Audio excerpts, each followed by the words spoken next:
Definitivamente la película de Killer of Killers o Asesino de Asesinos ha traído tantas cosas buenas como un montón de cosas malas. Y a ver, ya de por sí en Prey se había hecho un hueco argumental con respecto a lo de la pistola de Rafael Adolini, pero ahora ese hueco argumental ha empeorado y de forma terrible, porque esto afecta sobre todo a la segunda película de Depredador. Estos muchos no se han dado cuenta, pero el clan de Predators que vemos final de Asesino de Asesinos no es el mismo clan Predator que vemos al final de Predator 2. En este video vamos a discutir estos tres puntos importantes. Rafael Adolini era un pirata. ¿Cómo obtuvo Greyback la pistola? Y esto no puede ser canon por tres motivos importantes. Y a ver, vamos a tratar estos tres temas en el video, así que no le demos más vueltas al inicio y empecemos de una vez. Comencemos hablando del caso Rafael Adolini. Busquen en YouTube quién es Rafael Adolini de Depredador y les van a salir muchos videos hablando de Rafael Adolini, del cómo este era un pirata que se enfrentó al depredador Greyback, que después se convirtió en el líder del clan perdido que aparece al final de Depredador 2. Rafael Adolini no era un colonizador francés, inglés o lo que sea que haya sido en Prey. Él era un pirata que fue traicionado por su tripulación, hubo un motín, en ese momento llegó Greyback, se enfrentaron tanto Rafael como el depredador en un 1 contra 1, al final Rafael Adolini es disparado por la espalda y lo último que le dijo a Greyback fue: tómala, dándole su pistola de Rafael Adolini 1715. Desde que este tipo random apareció en Prey argumentando que él era el Rafael Adolini que conocemos desde la película de Depredador 2, se ha abierto un gran hueco argumental, porque entonces, ¿cómo es posible que Greyback haya tenido la pistola de Rafael Adolini si se nos deja claro que el clan del Feral Predator no es el mismo clan de donde estaba el Cazador de la Jungla, o sea, el clan perdido? Esto es un hueco argumental que se hizo más grande en Depredador Asesino de Asesinos. Y a ver, esto se pudo haber resuelto diciendo que el enfrentamiento que vimos al final de Kenji, Ursa y Torres contra el Depredador Warlord pudo haber ocurrido entre los años 50 y los años 80. Pudo haber ocurrido en cualquier año de ese periodo. Pero ahora resulta y acontece que tanto Harrigan como Dodge están congelados junto a Naru. Pero esto no tiene sentido. Lo hablaré al final, pero a ver. Este hueco argumental de la pistola de Rafael Adolini se pudo haber resuelto con el simple hecho de que después de que Torre y Kenji huyeron, en algún momento Torres y Kenji se encontraron con el clan perdido, se enfrentaron a ellos, estos perdieron y en señal de reconocimiento Greyback se quedó con la pistola de Rafael Adolini y posiblemente la espada de Kenji. Esto tranquilamente pudo haber resuelto este hueco argumental, pero ahora resulta que Harrigan y Dodge están en la nave de criogenización de los depredadores, este clan de los huesos o lo que sea este clan, porque para rematar este clan es de la cosa más rara que hay. Parece un clan de depredadores mala sangre, pero con actitudes de depredadores honorables. Esto no tiene sentido, parece una mezcla rara de ambos conceptos, de los depredadores honorables y de los mala sangre.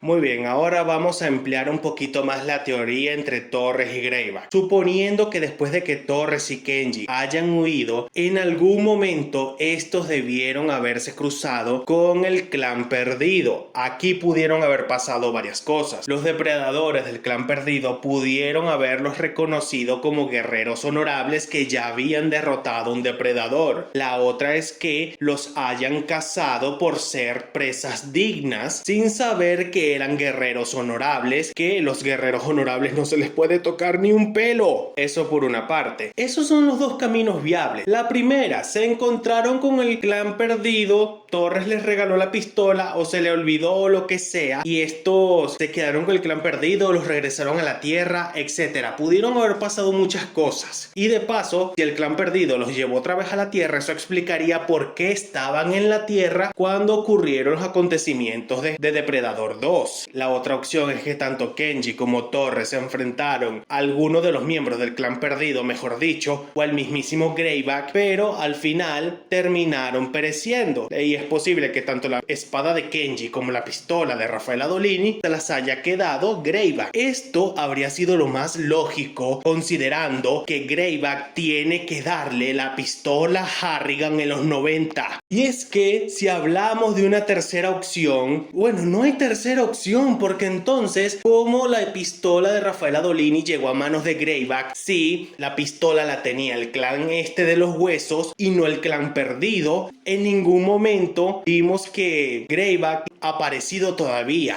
La única forma de justificar esto es que todo esto haya pasado antes de los años 90, antes de Depredador 2. Porque la otra opción que tenemos es que todos estos acontecimientos que vemos al final de Asesino de Asesinos es que haya ocurrido después del año 2025, que es hasta donde llega la cronología del juego de Hunting Ground. El año 2025 es la única forma de justificar todo este relajo, que todos los acontecimientos que vimos al final de Asesinos haya pasado después del 2025, pero no antes.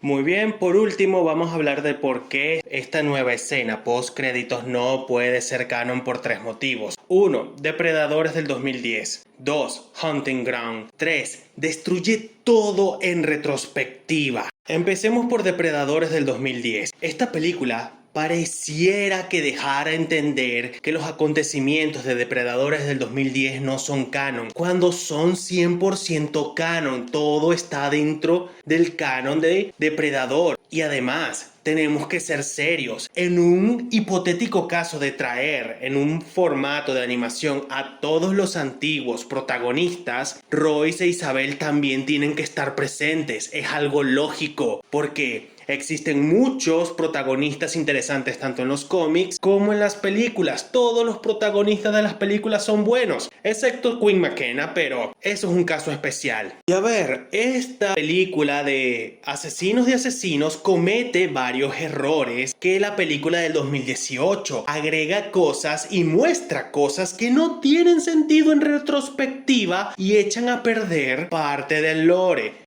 Ahora hablemos de Hunting Ground. El videojuego de Hunting Ground hizo algo completamente monumental. Conectó todas las películas. El videojuego Hunting Ground es como que el eje central que une todos los acontecimientos de todas las películas, algunos cómics, novelas. Lo junta todo y lo envuelve de manera cronológica y bien establecida dentro del canon de Depredador. El videojuego de Hunting Ground no puede dejar de ser canon porque es lo que junta todo de todas las películas. Nos hablan de todos los protagonistas. El protagonista principal de este videojuego en parte es Dodge. Aparece Isabel. Aparece la gente de OWFL. Nos hablan de Quinn McKenna. Descartan completamente la ridiculez de Depredador de 2018. Porque si el juego de Hunting Ground deja de ser canon, entonces eso significaría que todo lo que vimos en el Depredador del 2018 volvería a estar dentro del canon. Y eso sería terrible porque Depredadores del 2018 de por sí no solamente es una mala película, agregó cosas que no tienen sentido de Alien contra Depredador y esa película no puede ser canon en este universo. Hay 1000 cosas que lo dejan mal parado la película de Alien contra Depredador, la primera sobre todo, porque entonces habría una reina alien congelada en el Antártico. A eso súmenle el pueblo que volaron en 1000 pedazos en Colorado con un misil. Hunting Ground no puede dejar de ser canon. Es lo que conecta todas las películas, a los cómics, incluso a los libros que tratan sobre Depredador. Todo el canon está conectado en este videojuego. Muy bien, y ahora esto destruye todo en retrospectiva. Así como hablé del hueco argumental que se forma alrededor de la pistola de Rafael Adolini, esto destruye casi todas las películas, porque entonces la única que tendría sentido es la primera. La segunda no tendría sentido, la tercera tampoco, y esta película pondría a validar la película del 2018, que es terrible, completamente terrible. A ver, esto destruye muchas cosas del canon preestablecido. Esto no puede ser canon definitivamente porque destruye prácticamente todo. Deja mal parado todo ya lo preestablecido en el canon de Depredador. Porque entonces la aventura de Harrigan en Brasil perdería sentido. La historia de Dodge como supersoldado perdería sentido. La búsqueda de Royce para encarar a los depredadores perdería sentido. El regreso de Isabel perdería sentido. Validaría